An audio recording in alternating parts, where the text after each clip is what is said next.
Arte, letras, história, filosofia, religião, ciências. O Estado da Arte. Essa edição é oferecida pela CPFL Energia e pelo Ministério da Cidadania. Seja bem-vindo. Olá! Quarta maior religião do mundo, o budismo é dominante nos países da Indochina e tem grandes populações no Japão e China. É também uma das religiões que mais crescem em nações como França, Estados Unidos, Canadá, Austrália e outras do Ocidente, em cujo imaginário Buda figura soberano como o arquétipo do sábio oriental. Com efeito, a Índia de Siddhartha Gautama há 2.500 anos se parecia em mais de um aspecto com o mundo moderno.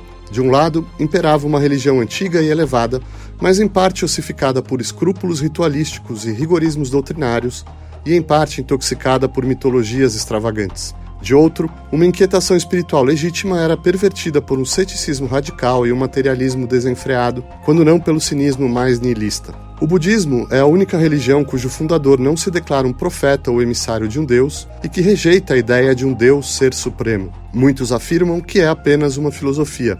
Mas, para Buda, dedicar-se a especulações caras aos filósofos como se o universo é finito ou infinito, ou se a alma é igual ao corpo ou diferente, é como um homem flechado de morte que se recusasse a extrair a flecha antes de saber quem a disparou, por quê, do que ela é feita ou como o foi. Como Sócrates ou Kant, ele relativizou certezas metafísicas para consagrar o primado absoluto da ética, e como Jesus ou Maomé, ele anunciou um caminho de salvação.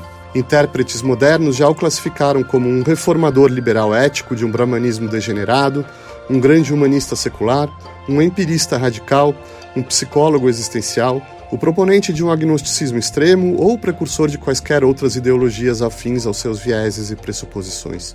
O epíteto Buda significa o iluminado ou o desperto, mas ele mesmo se classificava em termos crípticos como Tathagata, aquele que veio.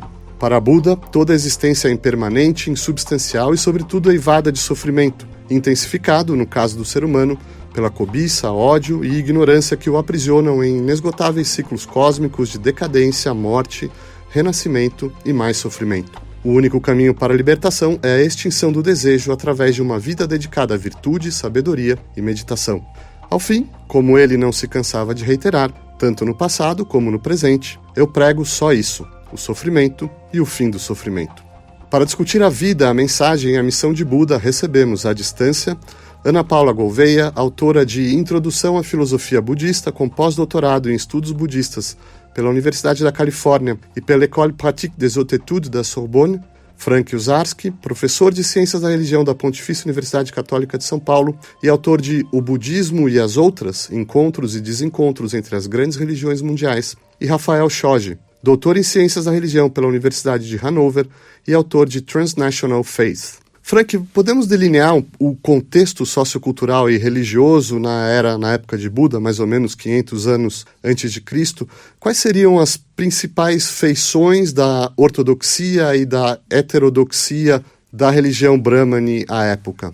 O Buda é representante de um movimento, eu diria, contracultural que estava se desenvolvendo naquela época por volta de 500 anos do Cristo. Pegou toda a Índia, inclusive questões como a hierarquia das castas, questão da herança, da tradição dos templos que passava do pai para o filho mais velho, e um surgimento do movimento contracultural que estava se opondo contra o brahmanismo ou a religião védica daquela época, concentrada nos rituais e o monopolismo tecnocrático dos chamados sacerdotes. O Buda era um oponente desta corrente e suas doutrinas, embora que sejam muito semelhantes de vários elementos que também pipocaram em outros contextos naquela época, mostraram um novo início, algo que o Karl Jaspers, o filósofo, poderia falar, uma religiosidade típica da época axial, que muda completamente a lógica religiosa da época. Agora, Rafael, dentro dessa contracultura, nós tínhamos elementos até bastante parecidos com o que temos hoje de, como eu citei na introdução, céticos, até materialistas, como a gente às vezes não está acostumado a atribuir a essas épocas antigas, né? Se você puder falar um pouco sobre isso, sobre esses essas dúvidas que estavam se levantando, até não só de reformulações religiosas, mas até de antirreligiosas, né? Sim, eu acho que algo muito semelhante à época, considerando a nossa época atual, é uma liberdade religiosa que eu acho que bastante presente quando você observa que na época do Buda existiam várias escolas e várias filosofias tentando responder questões associadas a uma transformação muito rápida que estava acontecendo na sociedade, que o Frank, inclusive, citou como essa era axial. Então, existiam reinos independentes, o comércio, a comunicação, a urbanização estavam crescendo. Então, você tinha inovações tecnológicas e uma classe de comerciantes ascendendo também. E o fato dos Upanishads, né, que são uma parte da cultura védica, introduzir alguns elementos de salvação individual, fez com que várias dessas escolas pudessem surgir e questionar uma tradição védica que estava muito baseada no ritual. Então, eu vejo muito essa semelhança, e essa liberdade religiosa propiciou diferentes doutrinas novas. O jainismo também veio junto com o budismo, mas também essas correntes mais materialistas. Mas eu acho que uma coisa também importante a dizer, como introdução, é que o nosso conhecimento sobre a tradição budista ela é muito dependente da tradição oral. Né? O budismo ele foi escrito, os sutras budistas, né? As escritas budistas eles foram formalizados em torno de 300 a 400 anos depois da morte do Buda. Então existem bastantes pontos de vistas e polêmicas sobre o que exatamente eram escolas budistas e o ambiente da época. A gente tem que se contentar, especialmente com a cultura inicialmente oral e sem imagens.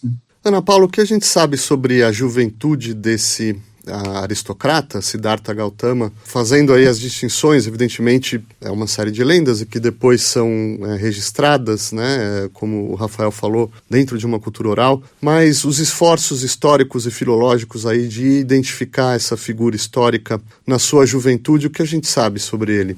Acho que talvez para desviando um pouquinho do contexto histórico per se, mas para localizar um pouco o Buda, talvez seja importante a gente pensar no nascimento do Buda, né, de todas as mitologias, de todas as lendas, porque fatos evidentemente históricos, como a gente concebe a história hoje em dia, são muito difíceis nessa época, mas existia uma tradição, por exemplo, de quando existiam basicamente 4 classes, simplificando bastante, que eram os sacerdotes, depois dos monarcas, dos exércitos, etc., e depois os mercadores, os homens do comércio, depois a classe dos serventes, que serviam todas essas classes. E Siddhartha Gautama nasce nessa segunda classe, né, dos monarcas, etc. Só que quando ele vai nascer, a sua mãe tem um sonho. E ela sonha que um elefante branco com uma série de características entra dentro do seu corpo. E o rei chama os sábios da época, os astrólogos, etc., para fazer uma interpretação daquele sonho. E eles interpretam que ali ele seria ou um grande monarca, que conseguiria dar continuidade, né, ao reino, ou ele seria um grande sábio que poderia atingir, que conseguiria despertar e inspiraria muitas pessoas, etc. E eles fazem essa interpretação. E o rei fica muito preocupado com isso. E ele fica preocupado com isso, e eles dizem que quanto menos ele tiver exposição a coisas que possam levá-lo a seguir o caminho espiritual, mais melhor será que ele pode continuar esse caminho. Eu estou falando tudo isso que é para poder dizer que a juventude dele, na verdade, acabou sendo dentro das muralhas do palácio, digamos assim, em que ele foi extremamente educado, as artes marciais, artes de uma forma geral, todas as ciências, ele teve toda essa educação extremamente bem educado, mas tudo isso dentro de um contexto muito preservado e muito fechado nesse sentido. Ele só foi sair do palácio depois de ter casado, uma série de coisas. Ele, então, se casa, salvo engano, por volta dos 15 anos de idade, tem um filho ali quase já com 30 anos de idade e renuncia a essa vida. Frank, o que o motiva?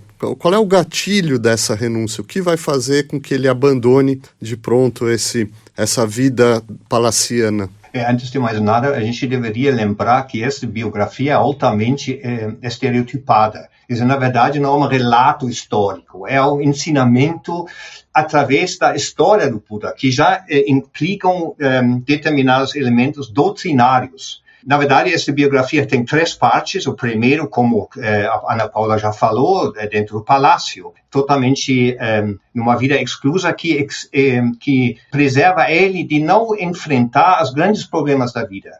E qual é o grande problema da vida, do ponto de vista do budismo, é a impermanência. Então, todas as formas de impermanência que podem abalar ele. O rei, o pai, não quer que ele encontrasse esses elementos. A biografia continua, né, de maneira bem bonita, legendária, que ele vai fugir desta encapsulação, vai fazer 4, e o número 4 também é importante, 4 viagens noturnas ou excursões noturnas, onde ele vai encontrar elementos de sofrimento ou da impermanência. Primeiro, um velho, um doente e, no final, um cadáver. E ele fica completamente perturbado por causa dessa experiência, que tudo que ele desfruta dentro do palácio tem nada a ver com a vida real. E no final, ele na quarta excursão, ele vai encontrar uma asceta ou uma pessoa meditando que tem uma irradiação serena, e ele pergunta ao seu companheiro lá, que acompanhou ele para fora, ele percebe que existe uma possibilidade de fugir desta lógica da impermanência através eu vou encurtar a história de um caminho de introspecção. E isso faz com que ele volte para o palácio, ele se despede da sua esposa ou do seu filho, e vai entrar numa fase radical. Isso aqui é interessante na biografia. O outro extremo, você tem exatamente o primeiro extremo da encapsulação, depois uma ascese radical, que é exatamente o contraponto daquela primeira fase. Exato, Rafael. Ele vai buscar praticar disciplinas próprias da yoga, austeridades ascéticas extremas. Se você puder explicar para o nosso ouvinte em que consistiam essas disciplinas e o que ele ganhou e o que não ganhou, porque também vai se frustrar com isso. Sim. Como o Frank indicou, né, eu acho que essa segunda parte envolve um ascetismo bastante radical. Então, é um yoga bastante rigoroso, voltado para um controle extremo do corpo, muitas vezes direcionado a uma supressão de atividade. Então, essa supressão de atividade da mente ou do próprio corpo, indicando um caminho de libertação. Mas existem também algumas heranças importantes do ponto de vista de métodos meditativos que foram aprendidos pelo Buda, segundo os estudos budistas, né? Foi aí que ele conheceu técnicas voltadas para meditação, estados mentais sem forma, o que são conhecidos alguns estágios de meditação. Mas ele, indo nesse extremo, sentiu, assim, depois, adiantando, né, essa necessidade de voltar a um caminho do meio, né, que seria algo que superasse esse extremo entre o prazer e a satisfação e esse ascetismo mais rigoroso. Ana Paula, então o momento, essa, digamos, segunda renúncia, ele renuncia à vida palaciana ao luxo, para viver um outro extremo, mas também renuncia a esse extremo para viver, como disse o Rafael, um caminho do meio. E as lendas, né, a história conta de uma experiência determinante onde ele, de fato, vive, né, a iluminação debaixo de uma árvore. Como foi? Se você puder descrever o que acontece ali. Exatamente, ele passa por esses estados de absorção meditativa, encontra com seus... Antes de ele entrar, acho que no ascetismo profundo, ele tinha tido aqueles 2 professores, né, que ensinaram os primeiros 2 estágios, querem que ele seja mestre. Ele disse que não, depois vai para o segundo professor, e finalmente fica aqueles 6 anos com 5 ascetas. Claro que vai ter muitas formas de contar essas histórias nesse filme.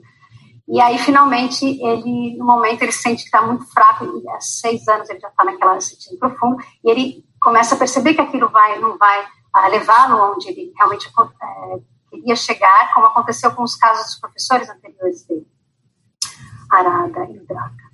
E aí o que acontece? Quando ele está pensando nisso, etc., se aproxima uma jovem e oferece para ele uma tigela, e ele come aquilo. No momento que ele come aquilo, ele começa como se sentisse o corpo dele todo recuperando as energias. Os seus companheiros, as setas, interpretam aquilo como um estado de fraqueza, como se ele não tivesse conseguido manter a disciplina que eles tinham.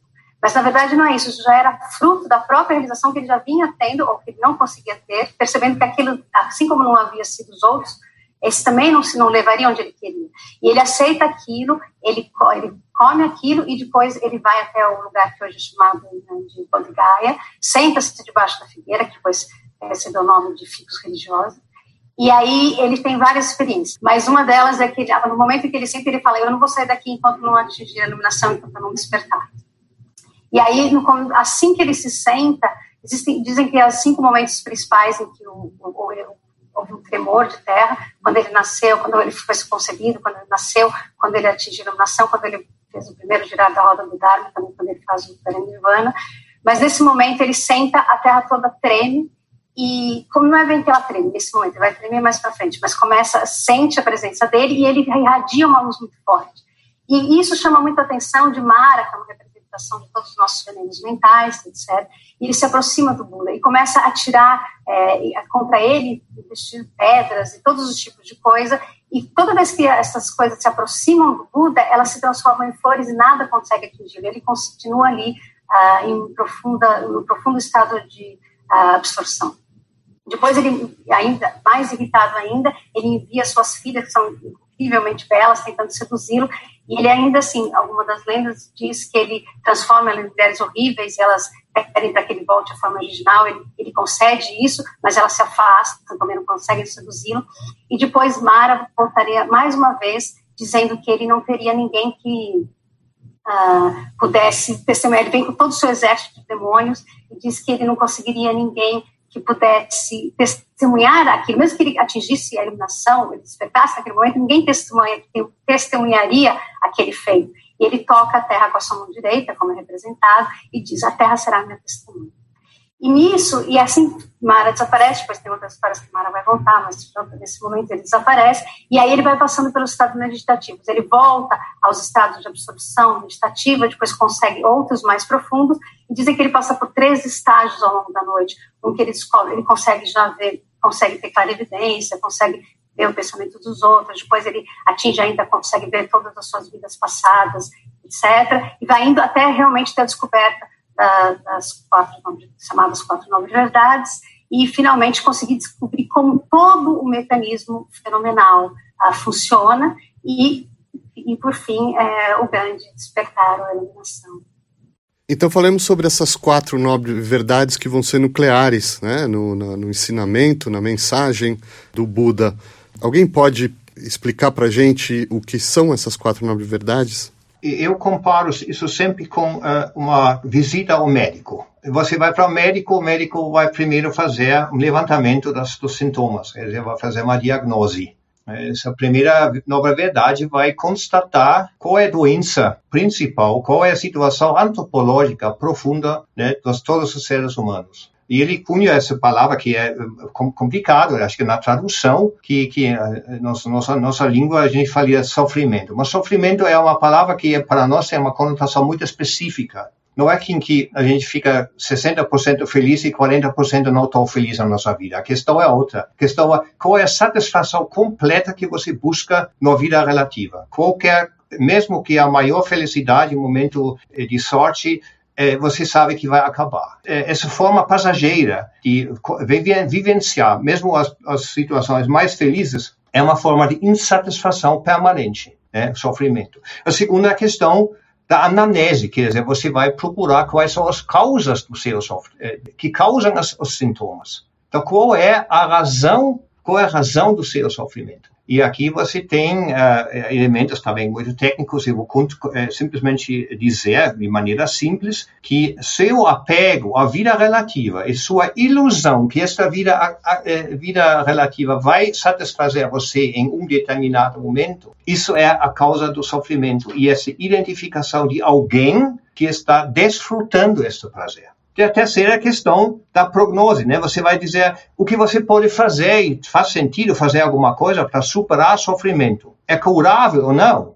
Sim, é curável. Como? A partir de uma terapia, 4ª nobre verdade. Você tem que simplesmente aplicar determinadas técnicas, determinados mecanismos, que é o chamado caminho óctuplo, que é composto por vários elementos, que se complementam para superar seu status de sofrimento. Então, Rafael, antes de entrar na parte terapêutica, vamos detalhar um pouco as duas primeiras nobres verdades, né? O sofrimento e a causa do sofrimento. Ele define 3 traços distintivos da existência, com perdão da pronúncia, anicca, dukkha e anatta, né? O que seria também, a tradução vocês podem me corrigir, mas a existência é impermanente, insatisfatória e insubstancial. Se você puder explicar para a gente essa análise existencial do Buda. A gente tem, dentro dessas perguntas, uma cosmologia, um mundo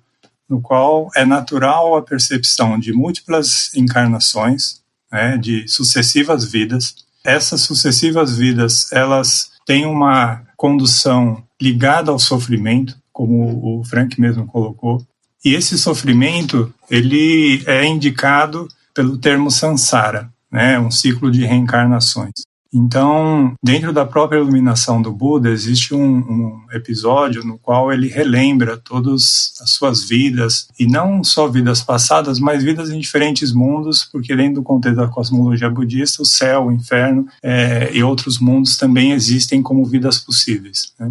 Dentro desse universo, a solução, o problema da salvação tem a ver com escapar desse samsara, né? Escapar dessa vida de sofrimento, desse eterno ciclo de reencarnações ou renascimento, como depois o Buda vai usar. As soluções para isso têm muito a ver, no contexto da época, com uma identificação com um princípio cósmico, ou da alma, né? O Atman, na verdade, nesse contexto, o termo mais correto é Atman, com um princípio cósmico hindu, né? Brahma, um princípio impessoal. O que o Buda traz com esses três elementos é algo que indica que esse eu, que seria uma essência permanente, né? Que ele não existe no contexto budista, que todos os agregados que compõem a pessoa, eles são impermanentes, né? Então, aí a questão da impermanência, e que o conhecimento sobre isso leva à libertação.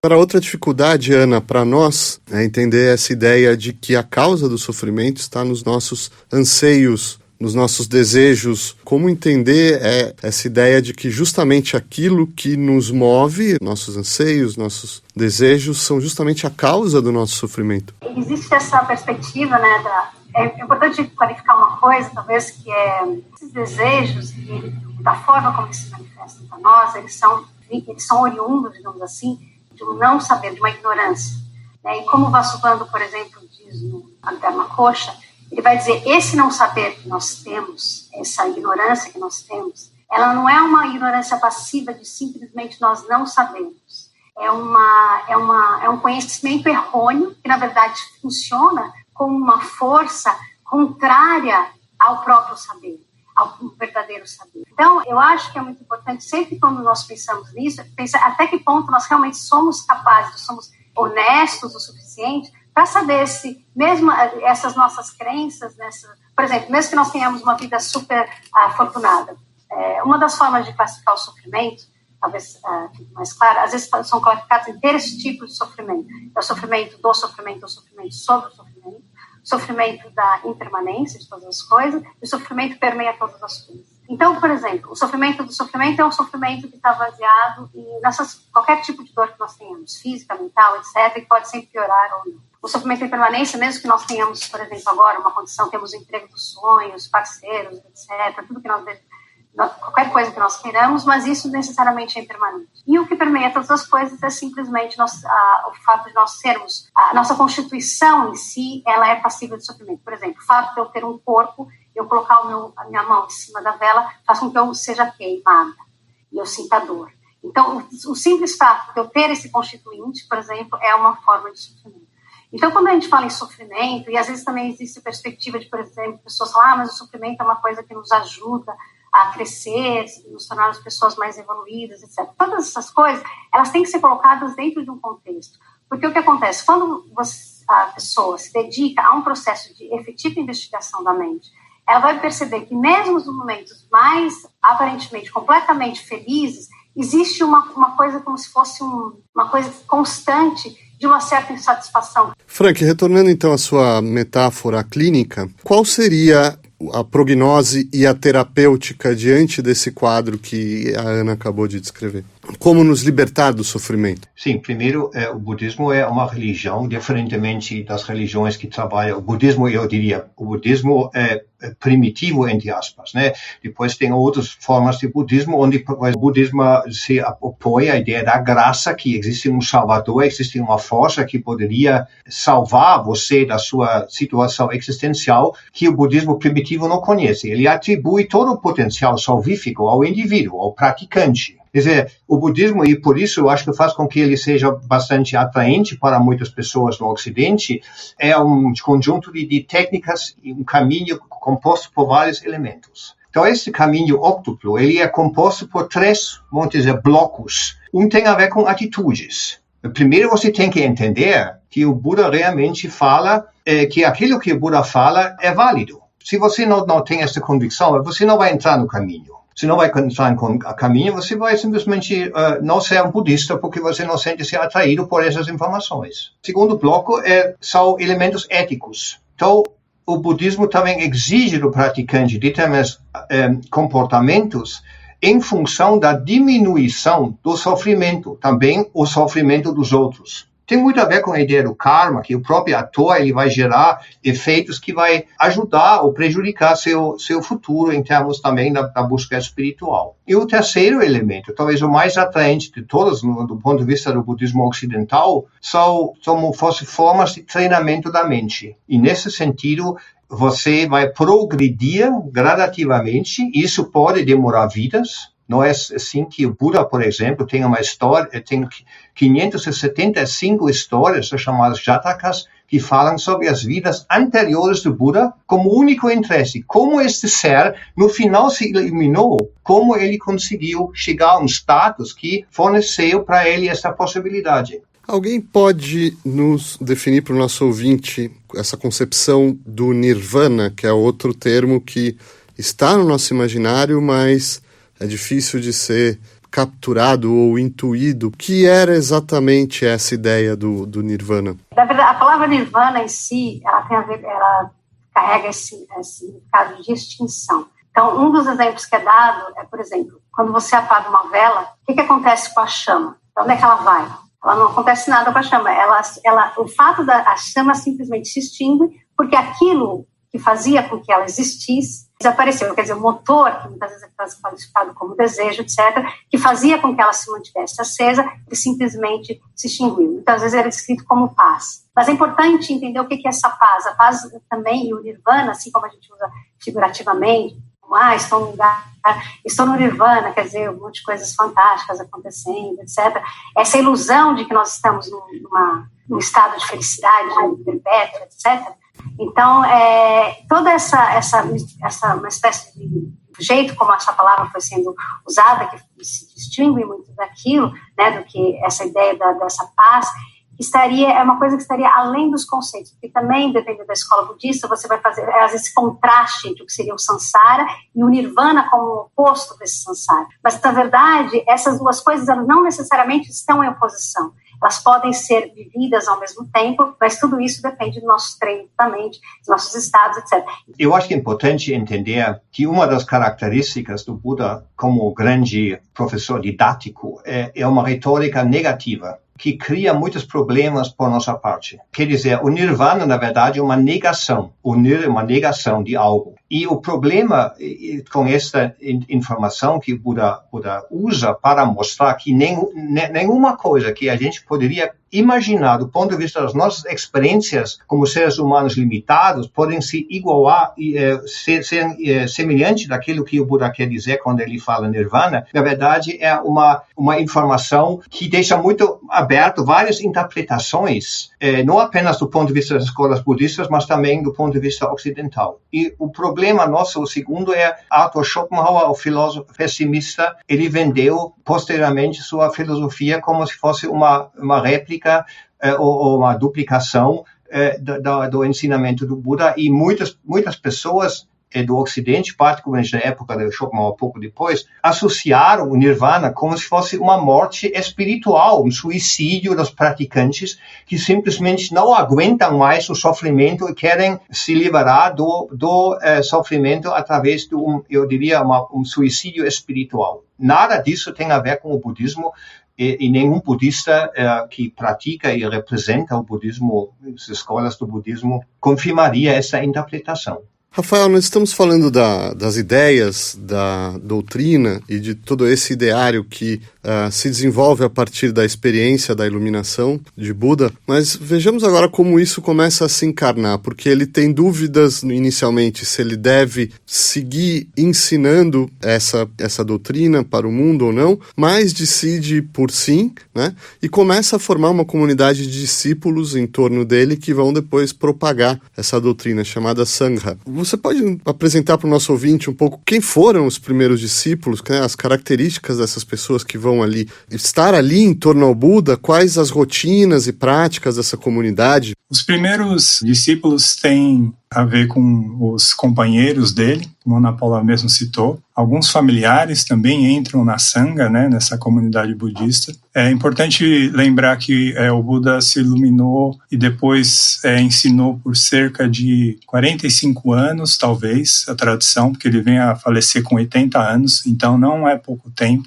é muito tempo. Muitos estudos budistas mostram que existem camadas diferentes de interpretação e reinterpretação dos ensinamentos budistas pelo próprio Buda. E o Buda ele tinha uma qualidade de conseguir direcionar o discurso para a comunidade e para a pessoa com a qual ele estava falando. Então, entre esses discípulos existiam renunciantes que estavam em busca de um caminho, de um guru. Existem adeptos de religiões védicas, existem filósofos com especulações mais metafísicas. E dentro do contexto da tradição budista, o Buda sempre sabia o que dizer na hora certa, para a pessoa correta. Então, é um pouco difícil generalizar essa comunidade. Eu acho que ela é bastante diversificada quando a gente vê os textos. A prática dessa comunidade original, ela parece que está direcionada a escutar esses sermões do Buda. Existiam épocas específicas de retiros, especialmente as épocas de chuva, né, devido à questão geográfica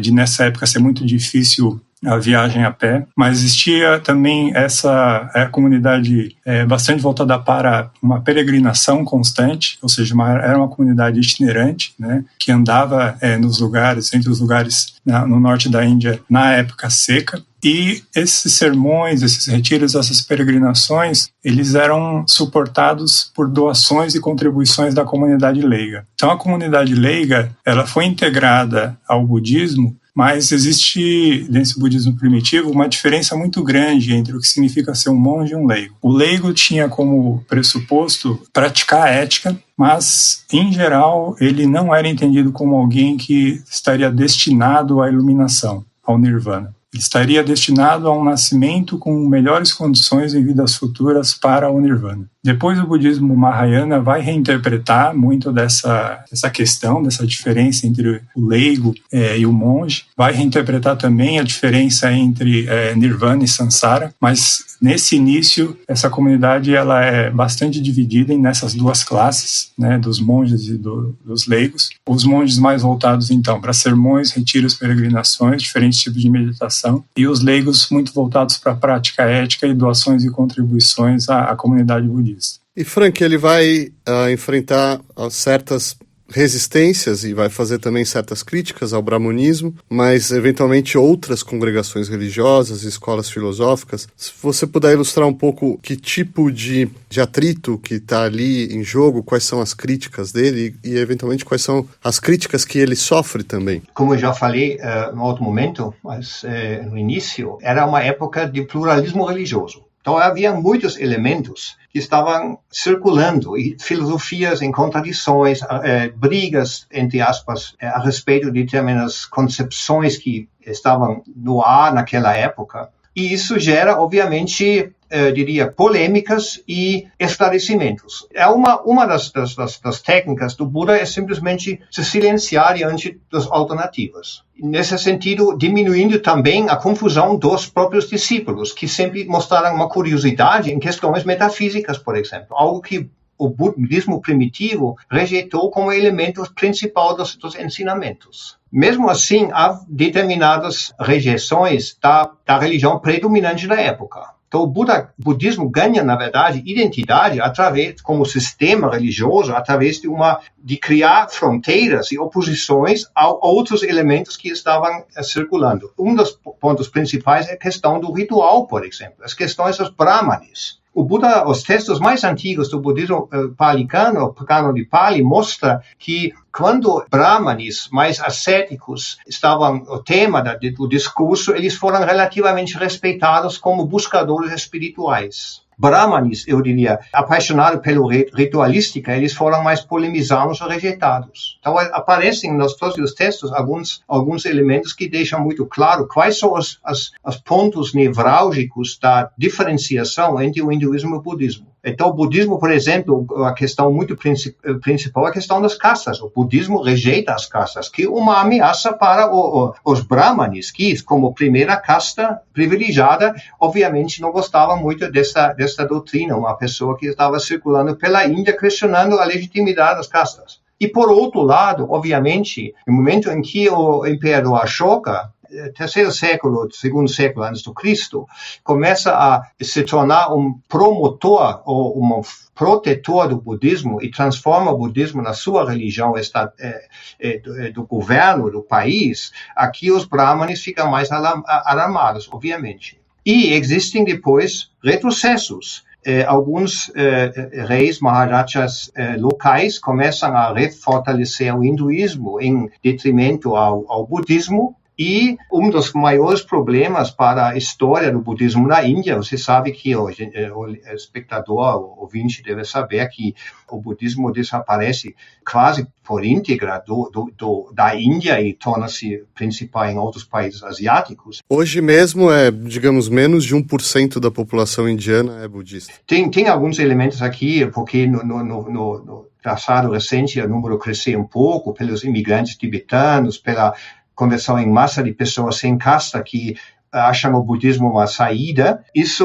Mas mesmo assim, dois pontos são principais. A inteligência do hinduísmo que consegue incorporar o budismo como se fosse uma espécie do hinduísmo. Existe uma doutrina dos chamados 10 avatares do Vishnu, um dos deuses principais do hinduísmo, e esses avatares são encarnações, né? O momento em que o Vishnu ganha forma humana ou outra forma física, e o Buda, em algumas contagens, é visto como o 9º avatar. Como se fosse o Buda seria uma espécie de reformador do próprio hinduísmo. Com isso, simplesmente você diminui a fronteira e a possibilidade que o budismo apresenta-se como alternativa ao hinduísmo. A grande força integrativa do hinduísmo. O segundo elemento é o Islã. O Islã chega já no século VII na Índia, hoje Paquistão, na região do Paquistão, e destrói os grandes centros da erudição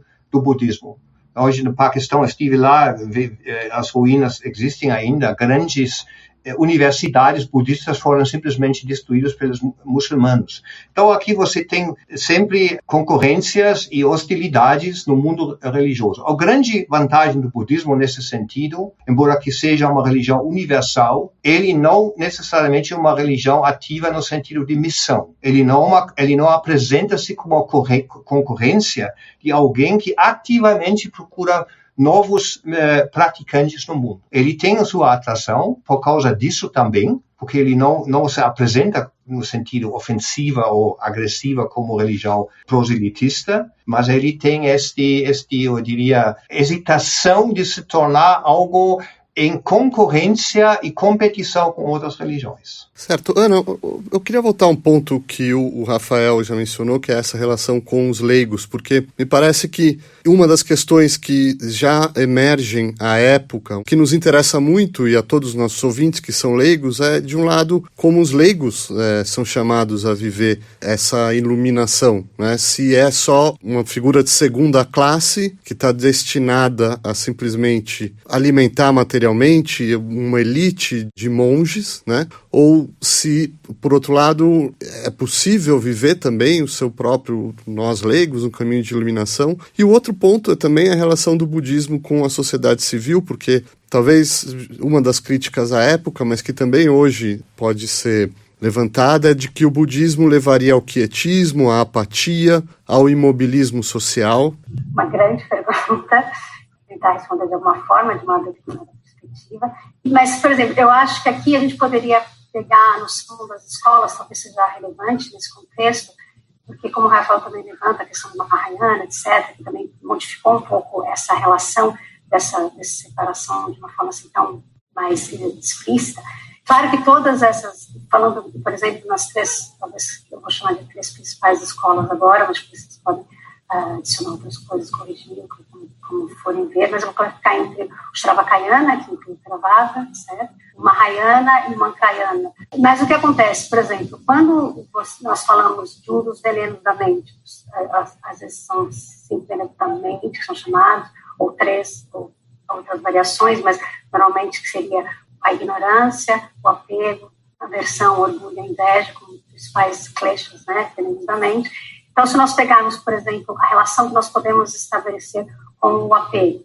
Então, dentro do caminho Shravakayana, por exemplo, claro que todas essas 3 escolas vão trabalhar com todos isso que eu vou falar agora, mas talvez o foco seja um pouco diferente entre as 3. Então, por exemplo, no Shravakayana, os leigos, quando você fala sobre o desejo, existe você sabe, todas as escolas sabem que isso, o desejo não é uma coisa que vai levar à felicidade ou à iluminação, mas ao mesmo tempo, então por isso ele vai, de alguma forma, ele procura abandonar o desejo, de alguma forma. Então aí você vê que existe como nós sabemos, por experiência própria, o quão difícil é nós conseguirmos mudar os nossos próprios hábitos. Então, se você estiver completamente imergido num ambiente, digamos assim, que não é propício para isso é praticamente impossível. Então, quanto mais você conseguir estar imerso nisso, melhor, certo? Nós podemos fazer isso com coisas pequenas experiências na nossa vida diária. Mas se você tem essa noção de abandono desse desejo, você tem uma perspectiva. Então, essa condição se torna ainda mais importante. Se você, por exemplo, tem uma perspectiva, você também vê o desejo, por exemplo, no caminho Mahayana, mas a tua perspectiva é mais de transformação. Então, por exemplo, eu percebo o desejo e eu sei que todos os seres têm desejo, mas a minha noção, além de eu olhar para aquele desejo e pensar, o desejo é uma coisa que eu não é positiva, não vai fazer bem, eu sei que ele eventualmente leva ao sofrimento, mas o que eu posso fazer? Eu posso não só tentar moderar as minhas ações com relação a esse desejo, mas eu posso transformar isso e fazer aspirações, inclusive, de que outros seres não tenham que passar pelas mesmas coisas, ou se passarem, tenham formas de controlar isso. Então, eu vou transformar essa percepção do desejo, não necessariamente só abandoná-lo, mas transformar isso. E depois, uma terceira perspectiva, que os outros também fazem, claro, que são eliminatórias, todas que estão presentes em pessoas, por exemplo, no Mantrayana, em que você vai ter uma relação de conhecer. Então, por exemplo, você identifica, o desejo é identificado, mas a maneira como eu vou me relacionar com o desejo, eu vou observar, eu percebo o desejo. Eu não vou nem rejeitar e nem aceitar. Existe uma noção de um processo de conhecimento que vai fazendo com que o praticante se torne cada vez mais sensível e perceba cada vez graus mais sutis dentro do seu processo mental e consiga identificar isso. E consiga lidar com isso, nem num estado de rejeição, mas simplesmente identificando aquilo como uma coisa altamente passageira, que não tem uma realidade intrínseca. Então, ele não vai se recriminar por ter desejo mais, ele simplesmente olha para o desejo e fala, so what? Né? Ele vê aquele desejo e fala, é mais uma nuvem. Então, esses processos vão fazendo com que um praticante, em qualquer situação em que ele se encontre, ele possa praticar, sendo ele laico, sendo ele não leigo, sendo ele não leigo, sendo da comunidade monástica. É claro que, como eu disse antes, se a pessoa tiver condições que facilitem esse processo, isso naturalmente, o processo pode acontecer mais rápido ou não, mas tudo vai depender muito mais também de uma perspectiva de como o praticante é capaz de fazer isso no seu dia a dia ou não. Isso vai depender muito também das próprias propensões, etc. Isso uma das questões. Agora, não sei se o professor Frank quer falar, agora que eu ia responder a segunda pergunta. com relação, talvez eu possa terminar a segunda pergunta, e depois o professor Frank acrescenta alguma coisa. Então, com relação à sua segunda pergunta, com relação à apatia, isso é uma coisa que acontece muitas vezes, eu vejo várias pessoas falando nisso. Existem muitas, que foi chamado hoje em dia de budismo engajado, né, que, por exemplo, a Santidade Dalai Lama faz, Thich Nhat Hanh, que é um exemplo para toda a comunidade budista, etc., em que são esse processo de apatia. O fato da pessoa ter uma calma mental não quer dizer que ela não tenha empatia.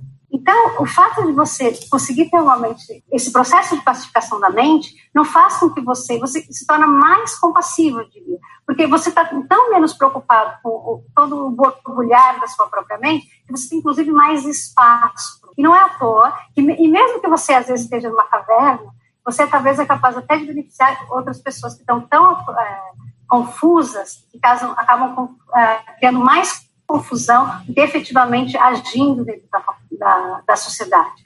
Então, essa noção de apatia é um mito, ao meu ver, e existem grandes mestres que provam isso com as suas ações no mundo, em todas as áreas. Inclusive, por exemplo, a gente pode pegar o exemplo da Cancer Foundation, que trabalha desde coisas budistas, coisas não budistas, ajuda de pessoas sem terra, ajuda de pessoas com necessidades, reconstrução de coisas. Quer dizer, existem muitas instituições budistas que efetivamente atuam na sociedade, além do código ético, obviamente, que a Santidade Dalai Lama cansa de falar da ética no mundo, já escreveu um livro sobre isso, participou de vários eventos falando especificamente disso, dessa questão de uma ética no mundo que valeria não só para uma determinada a nação, mas que valeria para todas as nações, de como tratarem dos outros, etc. Então, eu acho que essa noção da apatia e desse está isolado, não agir, é um mito que deveria ser rapidamente dissolvido. Eu gostaria só de lembrar, três coisas muito simples. Sempre havia o engajamento dos budistas na sociedade. Isso vale já para o budismo Theravada, que normalmente faz uma distinção muito clara entre monges e leigos. Os mosteiros, por exemplo, até hoje servem como escolas para o povo.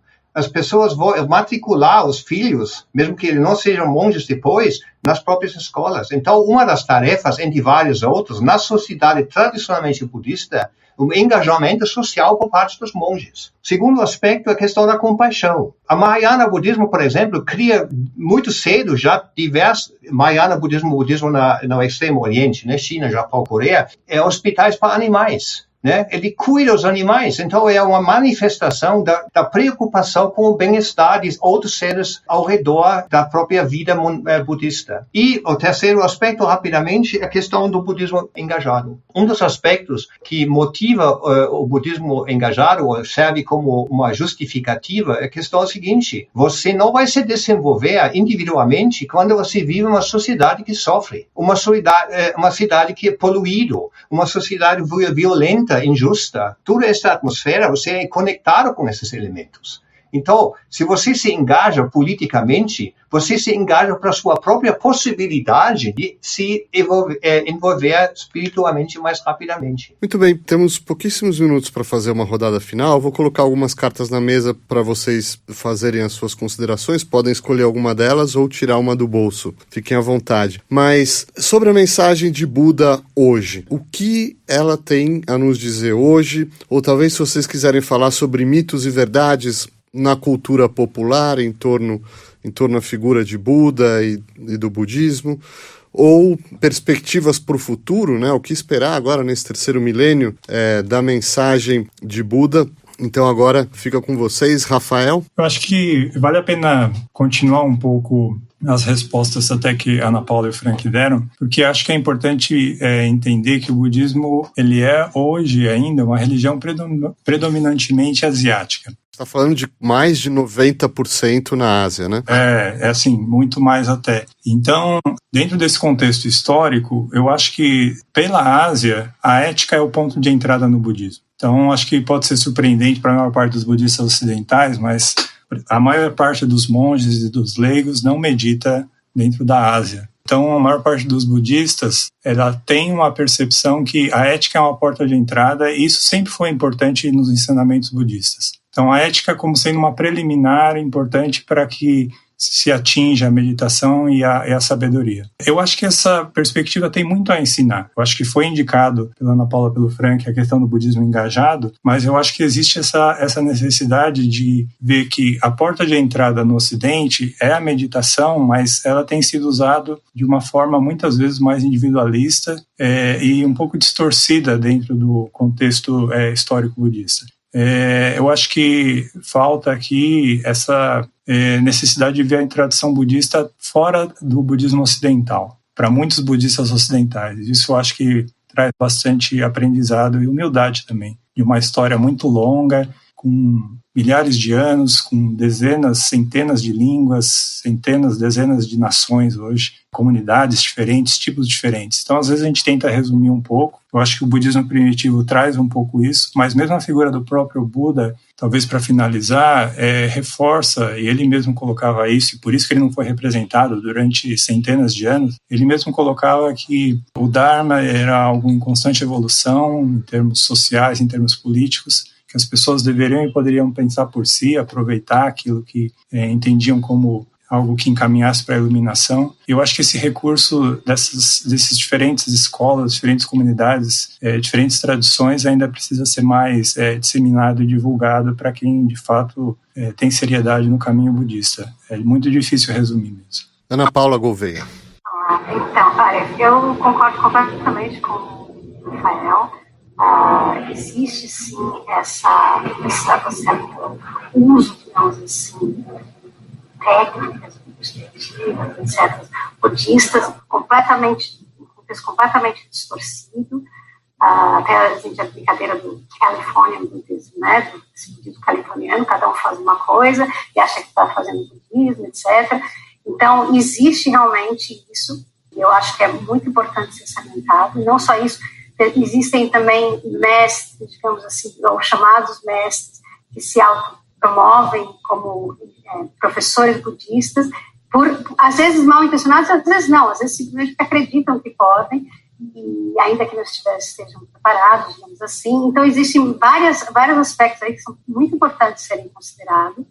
Ao mesmo tempo, eu acho que é muito importante nós levarmos em consideração que existe também muitos mestres autênticos que estão aí. E a questão, por exemplo, que eu acho talvez relevante agora comentar nessa questão da distribuição do budismo, né? E com a invasão ou revolução cultural chinesa, o que aconteceu? Na verdade, todos os mestres budistas tibetanos tiveram que sair da China, né? Foi invadida, e depois no começo foram refugiados na Índia, depois acabaram se espalhando por todo o Ocidente, e na Europa, nos Estados Unidos, no Brasil, e assim por diante, por todos os lugares. Inclusive no Brasil tínhamos o Chadwick Rinpoche, também dessa mesma leva, etc. Então, é importante nós compreendermos que esse processo, ele tem esse lado, essa distorção da coisa, mas também tem um outro lado que vários mestres começaram a entrar, as pessoas começaram a ter acesso a mestres autênticos também por outras vias, não só pelo budismo tibetano, mas por outros budismos. Acho que os professores também podem falar mais sobre isso, mas é uma questão que eu acho importante levantar, só que isso de uma forma geral. Agora, dentro das comunidades que já são autênticos, digamos assim, representantes do budismo, uma coisa que eu acho que é muito importante, talvez, ser salientada é a questão do sectarismo interno.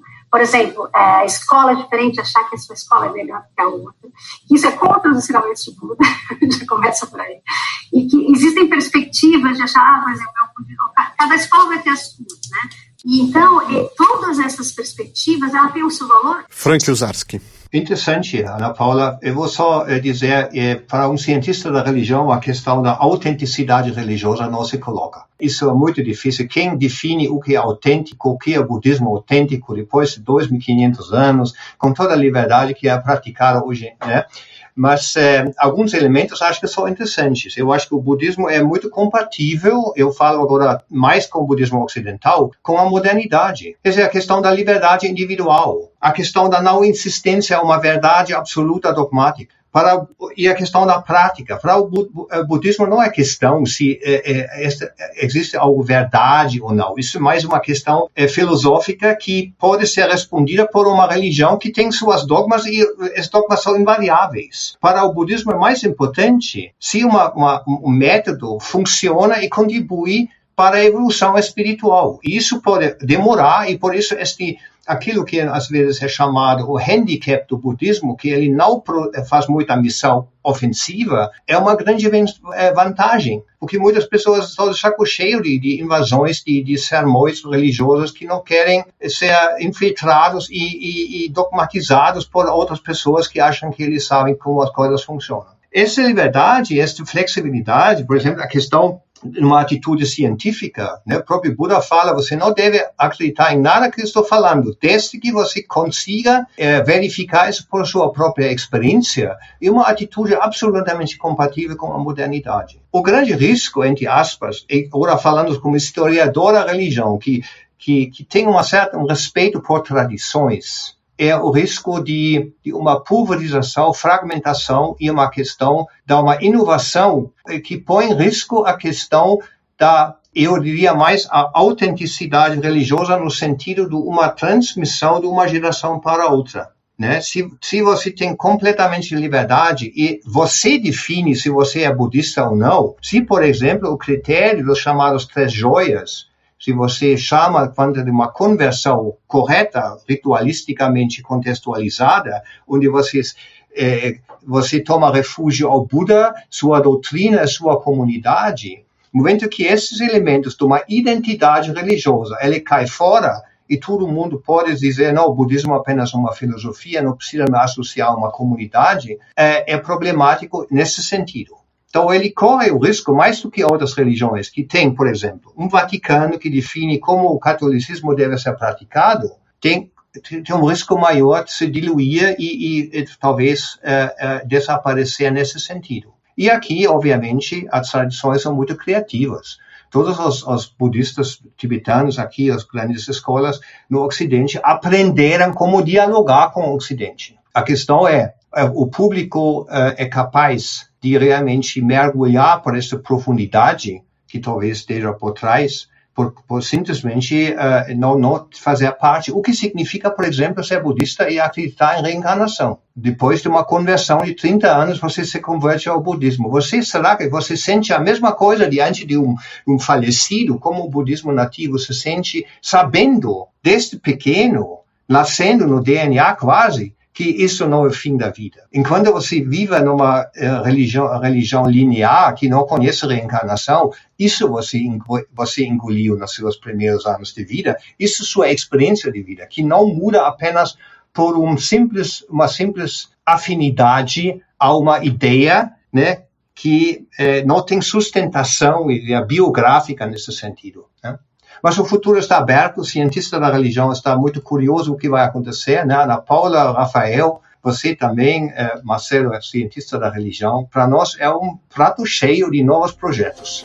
Nós teremos muita conversa, porque hoje a ideia era focar mais no Siddhartha Gautama e transbordamos um pouco para o budismo, mas eu espero ansiosamente pelo momento em que a gente vai poder discutir esses 2.500 anos de história, efetivamente dedicar toda uma edição exclusivamente a isso. Mas, infelizmente, por hoje é só. O nosso tempo acabou. Obrigado, Ana Paula Gouveia. Obrigado, Frank Uzarski. Obrigado, Rafael Shoji. Obrigado ao nosso ouvinte por ouvir e até a nossa próxima edição.